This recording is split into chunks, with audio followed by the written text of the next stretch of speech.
Bokare daraman aram lo kumba jam fawad farma jom ni mesaraba mbokk yeeg xarit yi amati jàmm yi amati mbégte jàkkaarloog yéen si seen chaîne bi di Pi Business chaîne bi nga xam ne li ko yitteel du dara dul koom-koom si bépp fànn lépp li nga xam ne mooy jënd ak jaay waaye lépp li nga xam ne moo di entrepreneuriat développement maanaam daal bu ñu nee koom-koom au sens le plus large du terme fii moo di Pi Business TV. tey nag ñu leen di tàmbalil émission goo xam ne ñu ngi ko duppee koom-koom à nous le plateau mu nekk waxtaan goo xam ne daañu dugg fu ne maanaam borom café gi préparé wu leen borom jakarta yi préparé wu leen képp koo xam ne yaa ngi yëngu ci salon képp ki nga xam ne yaa ngi yëngu ci activité commerciale bu mu munti doon rek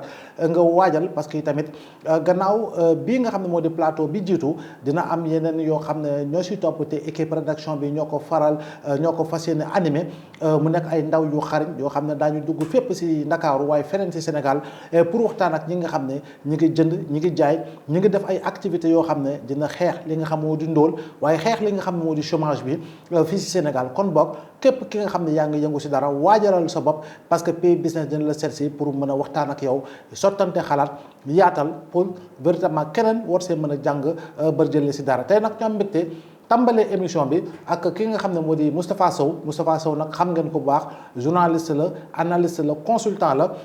Tafa nekk koo xam ne ku ñu ràññee la tamit ci milieu presse bi ñu xam ko ak xam-xamam gu sell Moustapha jàpp naa ni Sow nuyu nañ la waaye Moustapha sax dañ koy yàq léegi ñu ne Taf wala Tafa.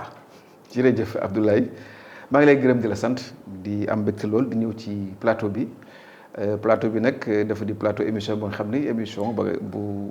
intéressé Sénégalais yëpp dans tous les secteurs comme ni nga ko waxee comme à nous le plateau et c'est un plaisir pour moi également de partager avec toi ce plateau comme je l'ai dit et yaakaar ni rek émission bi dana nekk émission ba nga xam ni dana jëriñ Sénégal yi jëriñ jaaykat yi jëriñ jëndkat yi suqali également xam-xamu ñenn ñi jéem leen orienté ci effectivement li ñu bëgg et aussi fexe ba ku nekk gis ci boppam comme ni nga ko waxee c'est tellement vaste c'est tellement élargi que ku nekk nga xam ne dañ ci gis boppam l'essentiel mooy na nga yëngu ci koom-koom réew mi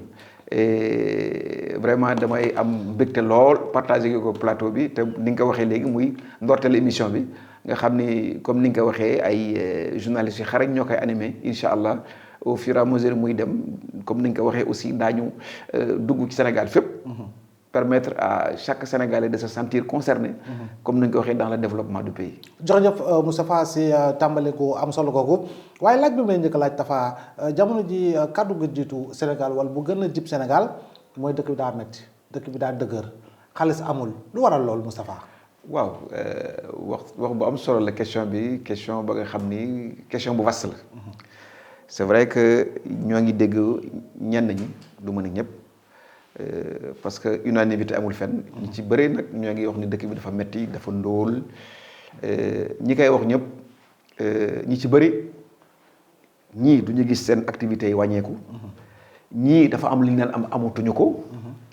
ñii dafa am lu ñu yaakaaroon seen yaakaar tas. ku nekk nag dañ koy gis si bopp ci ñetti catégorie yooyu ma joxe bon ñi nga xam ni ñoom du ñu amoon yaakaar bu tas mooy ñi nga xam ni wax dëgg yàlla du ñu jël seen gis-gis yëpp seen lépp comme ni ñu ko waxee def ko focus ci lijjanti tant que yaa ngi lijjanti nag ci fekkee fi nga lijjanti moom leerul sa mbir day doy war te ay la yëwoon ñii fi nekk tey liñ ñi gëmloo liñ ñi wax mooy ñoom amin bu sell wutin bu sell tant que amul amin bu sell wutin bu sell ki doon def la nga xam ne du naka su dul noonu doo gis ci bopp doo gis sa bopp ci réew mi ni muy doxe kooku mooy benn catégorie bu njëkk bi beneen catégorie bi mooy ña nga xam ni ñoom du ñu nekkoon ci dans des secteurs yi nga xam ni par exemple dans le secteur informel on peut le dire wala nekk ci ay entreprises amoon ay marché avec l'État te nu ñu leen amee marché yi ci bare jaarul woon yoon ñii ñëw aussi gis na effectivement du ñu war a jaaral mbir yi yoon c'est vrai que ñoom bu ñuy ñëw comme ni ñu ko waxee maintenant c'est reconnu de tous que effectivement dëkk bi nekkoon na situation xam ne situation bu compliquée la ça il faut le dire bu ñu ñëwee génne nañu chiffres yi def rapport yi lépp xam ne effectivement nekkoon nañu si situation bu métti le Sénégal comme ni ko économiste di wax vivait au-dessus de ses moyens jot nañu def ay emprunt jot endetté wu am ay bor nga xam ne vraiment dafa jéggi dayoo. bor yooyu nag su amee équipe bu ñëw. bëgg ko jooyanti il faut mu am lu muy def li muy def mooy ni ko tubaab di waxee serrer la ceinture. serrement ceinture boobu nag tax na am nay entreprises yi nga xam ni amu état bi yoral na leen bor mooy ce qu'on appelle la dette intérieure. dette intérieure bi. état bi nekk dans des difficultés. pour fay leen seen bor. te su leen fayul seen bor day répercuter également seen activité day répercuter aussi si li ñuy fayee seen employés yi. secteur tabax bi exemple la ci. voilà doon jëm si effectivement le BTP nekk na ci situation bu difficile il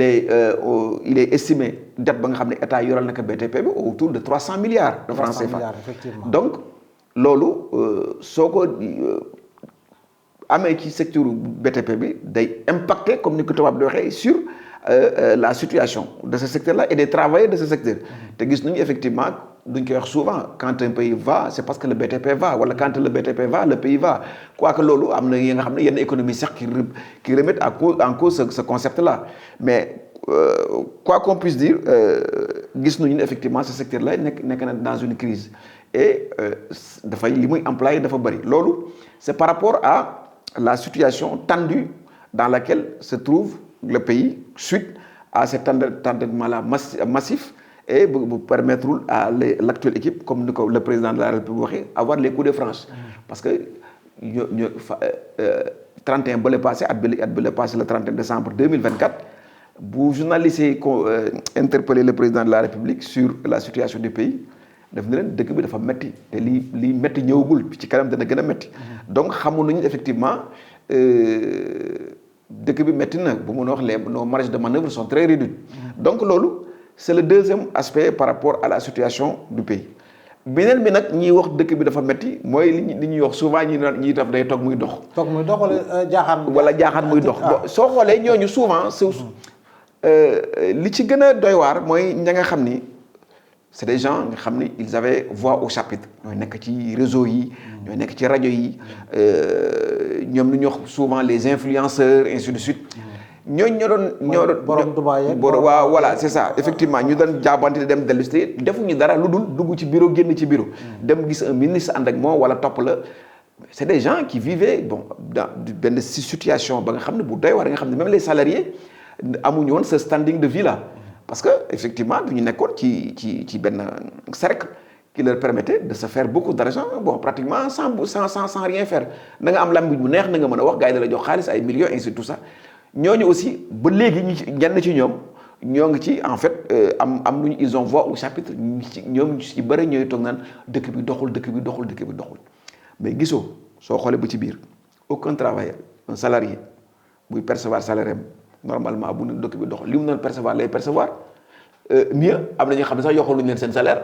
xam nga donc ñooñu waxuñu ne dëkk bi dafa metti donc wala si njëkk yu xaw a wàññeeku. waaw ba pare justement c'est là où je voulais terminer non seulement yokkuñu ngeen salaire mais gis nañu également depuis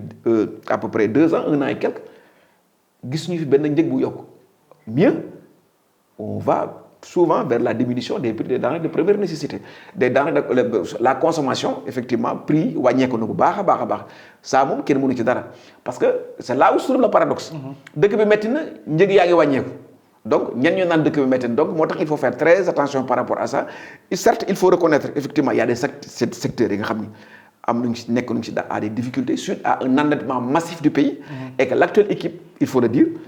est dans des difficultés majeures pour solder ces dettes-là vis-à-vis de ces structures comme nañu ko waxee léegi le secteur du BTP nga xam ne il y a un peu plus de 300 milliards que l'État doit au secteur du BTP qui fait qu'effectivement il y a beaucoup de structures qui sont plombées mais au-delà de ce secteur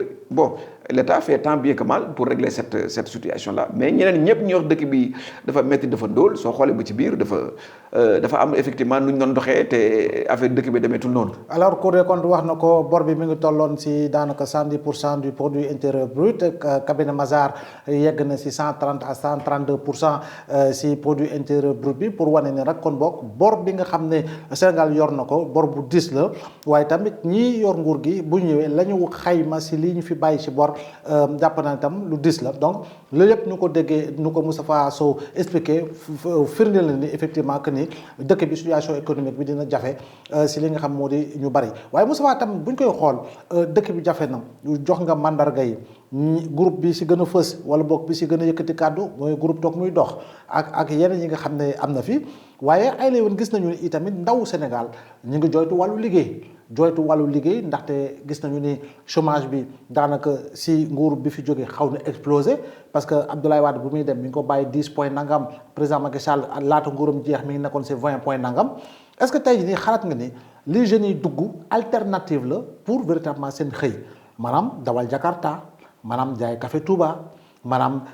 jigéen ñi nekk si vente en ligne bi gis nga ni sénégalais yi xale si ndaw yi ak góor yi ku jigéen ñi ku si nekk yaa ngi jëm yëngu si dara est-ce que dëgg dafa nekk solution boo xam ne conjoncturelle la wala approche bi elle est un peu structurelle par rapport ak li nga xam ne mooy création d'emploi ou l'auto-création d'emploi par les concernés à savoir ndaw ñi. Bon, ce qu'il faut effectivement c'est pertinent comme interpellation mais il faut d'abord partir du fait que Rewmi a une population majoritairement jeune. 70% de la population est jeune. 70% de la population. De pareil, des pourcentages de Yoko. Donc chaque année, il y a 10 ans ou 15 ans de cela, on disait qu'il y avait au moins 300 000 demandes d'emploi par an. Durant toute cette année-là, ni demande Yoko. Demande non seulement d'affaires Yoko, mais possibilité de création d'entreprises d'affaires Wanyeko. Sur des mots également au niveau de l'APIX, on te disait que il y a une création massive d'entreprises, mais il y a également parallèlement une cessation massive d'entreprises, d'activités. Donc c'est pour dire que cette situation-là est non seulement elle est conjoncturelle, c'est la conjoncture qui fait qu'il y a une forte demande. Maintenant, pour en venir à ce que les gars ont dit par rapport à cette flambée, voilà, cette explosion des jeunes à Dougouti qui y a des métiers comme ay dawal Jakarta, il y a des instituts, tout ça. Moi, en fait, ça doit être passager, ça doit être conjoncturel. Les jeunes, ceux qui sont venus à Jakarta, c'est parce qu'en fait, c'est pour à l'avenir avoir autre chose. 80 à 90% des jeunes qui sont, par exemple, dans la conduite de Jakarta, c'est alternatif. Pendant ce temps-là, pendant cette période-là, on va faire cela. C'est pour préparer notre avenir. Tu vois des jeunes qui conduisent de Jakarta pour faire Senjang. Tu vois des jeunes qui conduisent de Jakarta pour préparer une activité commerciale. Donc, et puis, moi, je me dis que c'est dans tous les pays du monde. C'est que malheureusement, au Sénégal, comme les actuelles autorités waxé, ce qui peut nous sortir de cette situation, c'est l'industrialisation. L'industrialisation, c'est à moi. Tu verras des étudiants qui, à partir de 20 ans, 21 ans, ils en charge ces frais d'études. Parce que nous avons une alternative au niveau pour liguer dans des structures, comme dans des industries, ça leur permet de prendre en charge leurs études. C'est le problème au Sénégal. De sorte que tous les jeunes pratiquement sont pris en charge par leurs parents. Les parents n'étant pas dans une situation qui leur permettant de prendre en charge l'étude de leurs enfants, mais moi j'estime que ce pays-là, comme les autorités ont dit, l'industrialisation. Et bon, l'industrialisation, mais quand même, ils ont commencé à faire des posé des jalons, mais quoique, du l'air tegoul par rapport à ça. Mbay mi lu mu war a mën a jël si ndaw ak lu Sénégal am si ndaw est-ce que tey nii liggéey si li nga xam moom la ñuy lekk gënut am solo pour le moment donte la industrialisation dina baax parce que secteur secondaire mooy le secteur de la transformation waaye secteur primaire bi tey jii soo jëlee mbay bi Moustapha daanaka dafa mel ni koo xam ne dafa lagaj xam nga secteur mbay bi li nga wax effectivement c'est fondamental mais en fait dafa am imbrication c'est qu'en fait l'un ne peut pas avoir sans l'autre. Par exemple, quand je parle de l'industrialisation, la transformation. Cette transformation-là peut être à l'origine, ou elle peut induire effectivement une industrialisation. On prend le cas de l'arachide. Il y a une production record cette année. agriculteurs nu ñuy def lu ñuy dem jaayee ko les opérateurs. ñoom su ñu amoon des petites structures de transformation de l'arachide dañ leen permettre ñu am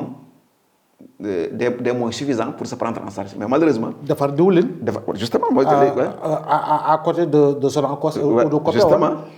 defar saabu. justement defar foin. loo xam ne xar yi ñoo koy lekk. xam nga loolu laa la wax man la en fait c'est l'un ne peut pas aller sans l'autre. xam nga la l'industrialisation soo gisee mu insiste c'est parce que en fait c'est pour permettre aux agriculteurs d'être des agriculteurs modernes. Parce que on ne peut pas avoir des agriculteurs dans d'autres pays nga xam ne on les appelle même plus agriculteurs on les appelle c'est les farmers les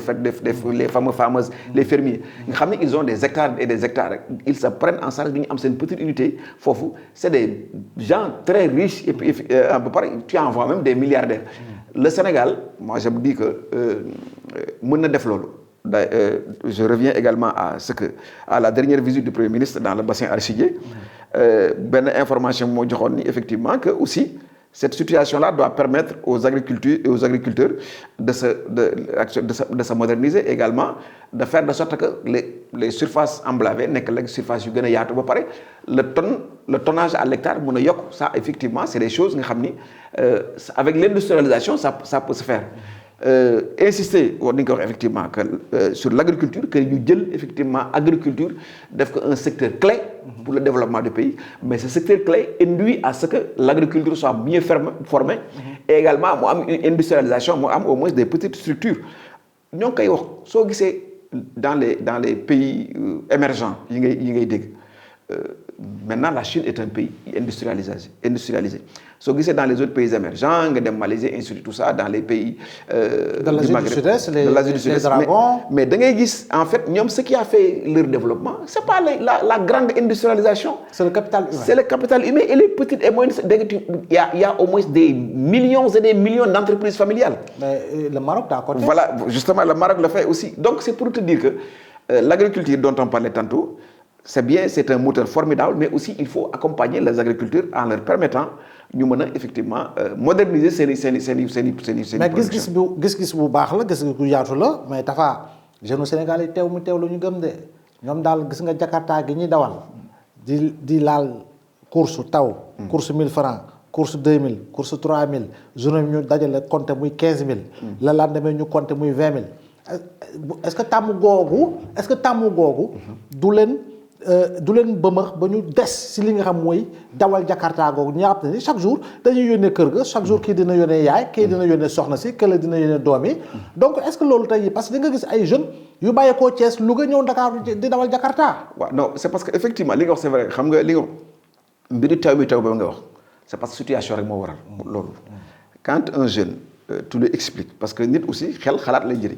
tu vois un jeune tu lui expliques et que sëñ bi tu investis 100 francs pour gagner dans 3 mois 10 000 francs doo ko fa bàyyi dina xar tànku tubéyam serrer la ceinture bu def c'est parce que comme ni ñu ko waxee léegi effectivement le Jakarta mooy teew moom nañu gis ñu leneen quand tu vois les étudiants par exemple certains étudiants nga xam ni c'est des agriculteurs c'est des fils d'agriculteurs vacances du ñu ñëw dawal Jakarta du ñu dem dëkk ba bàyyi parce que xam nañu ni c'est avec l'argent de cette récolte là li ñu bàyyi moom la ñuy continuer fay seen jàng donc ils vont au champ dem bàyyi donc en fait ça c'est un investissement à court terme c'est nag les jeunes là ils connaissent ce que c'est que l'investissement à court et moyen terme soo leen ko xamloo dañ ko def parce que effectivement Jakarta bi li tax mu mel ni mu mel wala jaay bi ainsi tout ça c'est parce que comme ni nga ko waxee c'est de l'argent comptant pour une durée bien déterminée et puis comme ni mu ko waxee li mu la ko waxee léegi si njëlbeen sama njëlbeen wax c'est une alternative c'est pas une fin en soi c'est juste une alternative pour défendre leneen parce que quand un jeune a un projet par exemple de voyage wala il a un projet de dem def des études poussées il te dit écoute bon l'alternative qu'il a mooy dawal yore Jakarta dawal au bout d'un an tu as des bénéfices estimés à 1 million et c'est tout ça mais loolu c'est des frais de scolarité pour une année wala pour 2 ans c'est en fait c'est ça soo gisee parce que moi j'en discute souvent avec certains ñëpp au-delà des autres là je ne veux pas stigmatiser mais les jeunes sénégalais gis nga xam ni c'est des étudiants ñi c'est des élèves ainsi de suite soo waxtaan ak ñoom ci li tax ñu def Jakarta bi il n'en faut pas un métier c'est que ñoom duñ koy def pour am autre chose pour def leneen donc c'est pour te dire que ni c'est vrai que Jakarta bi tooy mais j'estime que les jeunes sont assez conscients encore que les autorités ñoom ñoo ngi leen di gën a conscientiser sur la situation parce que léegi Sénégalais jeune boo gis xam na ni réew kenn du ko defar ci benn fan. kenn du ko defar ci ñaari fan loolu lu ñu lay wax. Un pays se bâtit avec le temps et avec sa population. Donc avec ce temps-là il faut que Sénégalais xam ni que le temps de la construction tàmbali na il faut que ñu accompagner les autorités ba pare fexe de sorte que ñoom lépp lu ñu def ñu gis seen bopp. alors entrepreneuriat la laaj te entrepreneuriat formation bi bokk na si gis nañu ni fii am nañu ay kuréel yu bari jamonoy Abdoulaye Wade FNPJ mi ngi fi woon ANPEJ OFEJBAN ak yu demee noonu président Macky Sall ñëw ANPEJ mi ngi fi woon itam mu créé li nga xam moo di DRFJ délégation à l'entrepreneuriat rapide des jeunes et des femmes et des jeunes nguur gi tamit ba tey structure yooyu mi ngi fi ba tey est-ce que tey nii milliards yu ñuy injecté dans le financement de l'entrepreneuriat des jeunes est-ce que c'est bien réfléchi Moustapha parce que daanaka fii poulailler la booy xam de. Non, soo gisee loolu li nga wax ne effectivement avec toutes ces structures-là qui ont été créées s'il y avait un peu de sérieux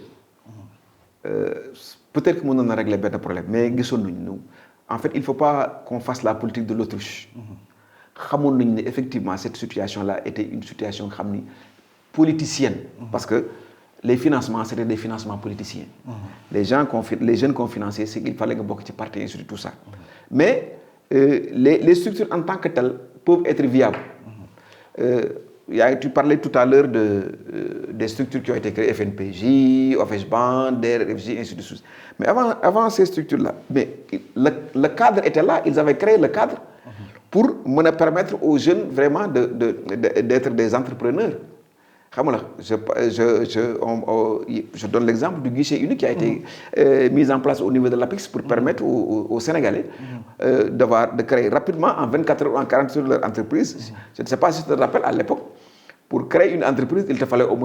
fallait un mois ou 15 jours. Plus ça. Waouh.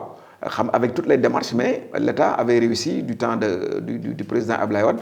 Le président Wade avait eu l'idée géniale de créer le guichet unique au niveau de l'APEX qui permettait aux Sénégalais de créer leur entreprise. Cela étant fait, par un accompagnement. Maintenant, ces structures-là, moi je me dis que les tax ñu wara viable, moi que nous étudier les projets des jeunes pour accompagner les. Parce que on peut investir des milliards. Effectivement, des milliards ont été investis. Mais si on regarde le cas du DRFJ, la nouvelle administratrice Madame Aïda Mbodj, elle a vu qu'effectivement qu'il y a des dettes colossales qui n'ont pas été remboursées. Alors que c'est des gens à qui on avait demandé de verser. D'ailleurs, certains, beaucoup parmi eux, sont là,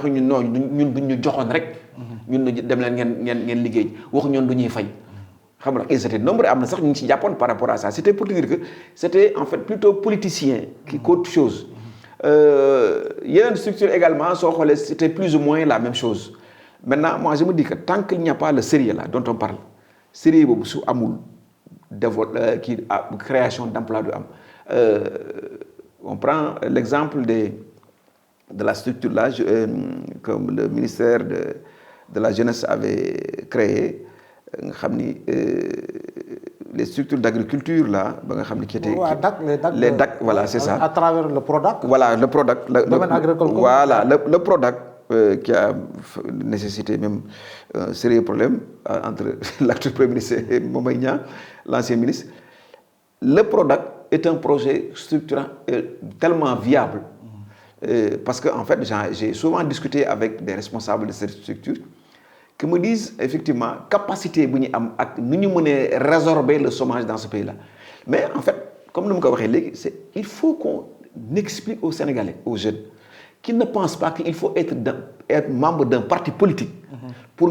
bénéficier de ces projets. Mais dafa melni loolu lañu gëm la won juste mais non dama bokk ci parti faaw nga mëna yoxu faaw nga mëna am pour mëna am li nga xam di financement yam solo motax man il faut systématiquement changer de paradigme loolu mom il le faut xam nga changer effectivement la façon de voir changer la façon de mener une politique parce que comme nous l'avons dit, c'est des projets structurants hyper importants qui peuvent sortir le Sénégal de cette situation-là. Mais il faut que les jeunes croient que c'est pas parce que tu fais de la politique que da nga war a am ci projet ba pare nga xam ne effectivement c'est de l'argent qu'on t'a prêté que tu dois rembourser et que nga xam ni nga am ñu def ci yow jom ak fulla ba nga xam ne daa ko mën a daa mën a def li ngay def parce que l'État du la defloo mukk la nga xam ne amul yàqin ni mën nga ci génn parce que l'État ne jette pas son argent par la fenêtre soo gisee muy financer yenn projet c'est parce que xam na ne effectivement kii soo si farloo rek daa ci génn il y a pas de raison que certains en sortent et que d'autres des ci biir te soo gisee nee naa la 90% ñu nga xam ne ils n'ont pas pu respecter les engagements ñu leen joxoon c'est en fait c'est des politiciens c'est des gens nga xam ne c'est par copinage ñoo leen jox seen kii xaalis bi ñu jël am na ñoo xam ne sax ils reçoivent l'argent pour un projet mais ils détournent l'argent pour autre chose à d'autres fins bari na ci donc c'est en fait ça malheureusement c'est la situation moom moo ci amoon bon espérons que cette nouvelle génération de politique ak cette jeunesse sera beaucoup plus consciente que le Sénégal ne peut pas se faire sans les Sénégalais. C'est les Sénégalais seuls qui peuvent réussir à développer ce pays. Sénégalais rek ñoo mën a développer dëkk bi lu ñu desee si ay simili bareetul Moustapha waaye dafa am loo xam ne tamit seetlu naa ko si lu gaaw mooy jeunes filles yi nga xam ne ñu ngi def vente en ligne ay yére ay dàll ay cheveux naturels montre bàyyi ñu dara loolu est-ce que tamit da nga ko jàpp ne alternative la wa ilaa c'est conjoncturel en attendant ñoom itam ñuy am ay projets yu gën a structurant avec une approche beaucoup plus structurelle pour véritablement ñu xam lan moo di dëgg-dëgg entreprise surtout que nag yàggul tuuti premier ministre bi annoncé woon ni yooyu yëpp dañ fa dugal ay taxes de. waaw en fait xam nga loolu la nee naa la c'est yooyu en fait c'est conjoncturel et bon c'est juste des alternatives pour certaines. Mais nag une entreprise naît grandit. Tu vois par exemple il y a beaucoup de filles qui sont dans la vente en ligne. am na ñi nga xam ni ñoom Mame Ndiaye Savon. waaw tu as vu Mame Ndiaye Savon en fait vraiment son entreprise fonctionne. xam nga kooku dafa tàmbali ci affaire bu détail bu ndaw mais gis nga elle a réussi à développer sa structure en fait ça ce n'est pas une alternative. maintenant c'est une structure. mais Moussa Fall produit xeesalisant moom. waaw mais en fait non gis nañu benn femme bu lancé benn kii offre d'emploi. ñu foogoon ni sax daa am. xew voilà c'est en fait ça non. la fa nekkoon si ndaw. kenn xamul lu mu tudd waaw. non xam nga loolu en fait c'est que xam nga si on fait bon suñu bañ a extrapoler ci effectivement les produits en tant que tels mais en fait l'entreprise l'idée bon Mame Ndiaye Savon am na ñi nga xam ni elles sont dans la restauration vraiment elles gagnent des millions dans ce qu'elles font am na ñi nga xam ne ñoo ngi jaay yenn tissus elles gagnent beaucoup d'argent c'est que duñ ko fësilu rek comme Mame Ndiaye Savon parce que moom elle a utilisé les réseaux sociaux bon elle vend également li muy jaay c'est un produit plus ou moins que le bon nga xam ni pour beaucoup nekkul la nga xam ni du kii la mais elle s'en sort non seulement mi ngi ci génn mais mi ngi ci am ay employés. elle paye des gens pour ça. moom dañu créé na ay emplois. waaw justement xam nga donc autant elle le fait avec ses produits xeesilisants autant d'autres femmes le font avec d'autres produits plus ou moins normaux. xam nga donc c'est pour te dire que pour certaines c'est une alternative am na ñi nga xam ne effectivement comme ni ma la ko waxee léegi surtout il y a des jeunes filles nga xam ne elles le font pour gagner de l'argent pour faire autre chose. am na ñi nga xam ne elles le font parce que elles pensent qu'elles peuvent développer cette entreprise-là man j'ai vu des femmes des filles qui sont dans la restauration en ligne mais elles s'en sortent machallah duñ ci génn. par exemple léegi en ville ici à Dakar il y a beaucoup d'entreprises yi nga xam ne c'est en fait c'est ñoom ñoo leen di jaay ba pare ñoom duñuy togg seen togg elle crée de l'emploi avec des jeunes di dem ñi leen di déposer effet borom Jakarta les livreurs et tout ça. c'est une chaîne. C'est une véritable chaîne qui permet au moins par exemple une femme qui a une entreprise de ce genre elle peut faire travailler 4 ou 5 personnes. xam nga donc c'est pour te dire que ni c'est des choses c'est des activités qui permettent à certaines de se développer à d'autres de trouver d'autres alternatives après parce que ça leur permet de se prendre en charge parce que Sénégal li muy bañ mooy talal loxo. waaw tant que yaa ngi jàng tu te prends en charge rek da ngay sant yàlla surtout nos jeunes filles là rek. vraiment moi je leur tire mon chapeau. parce que elles se battent. nekkatuñu fi nekk ay jigéen nga xam ne da ngay toog sa wetu jëkkër rek mu toog di la defal et tout ça elles accompagnent leur mari ñi amul jëkkër ñoo ngi elles se battent pour se prendre en charge elles-mêmes. góor gi Ndiaye ca Rufisque de moo ko woyoon ñu la ma gënal waaye xeesa ma gënal waaw mi ngi noonu si ñoom moom Ndiaye Savon ak la si topp yëpp waaye tamit ndawu Sénégal gàcce ngalaama ay jàmbaar tigg lañu gis nga leen si jaay café gis nga leen si li nga xam mooy dawal Jakarta gis nga leen si vente en ligne gis nga leen si jaayum fëgg jaay gis nga leen si lépp li nga xam ne activité la boo xam ne dina andil dara waaye nag comme ni nga ko waxee si njëlbeenu émission bi bii moo di koom-koom à nous le plateau si numéro yi di ñëw nag di ngeen gis équipe bi fii si Pi Business ak ñoom Khadija ak ñoom Abdoulaye Bari ñoom Victorine Thiombane ñoom Gabi ñoom Marie Ange daañu leen defal ay reportage yu am solo kon boog ubbi leen bunt yi ubbi leen magasin yi xaar ndaw Pi Business ñu ñëw jàkkaarloo ak yéen laaj leen si seen ay activité commerciale lan moo si nekk lan ngeen si am ak naka la war a mën a doxee lan ngeen soxla si ndimbal loolu yëpp ngeen waxtaane ko ak ndaw Pi Business ñoom ñu ñëwaat fii si plateau bi waxtaane ko yaatal ko au profit véritablement des Sénégalais de consommateurs de manière générale kon boog amoon mbégte jàkkaarloo ak yéen fii si business Pi Business TV koom-koom à nous plateau di jaajëfal bu baax Absa bi nga xam ne moo yoroon lépp li nga xam ne moo jëm si wàllu xarala di ko jaajëfal waaye itam jaajëfal leen yéen suñu ay téléspectateurs fii ngeen nekk si Sénégal ak partout dans le monde jërë ngeen jëf ba beneen yoon.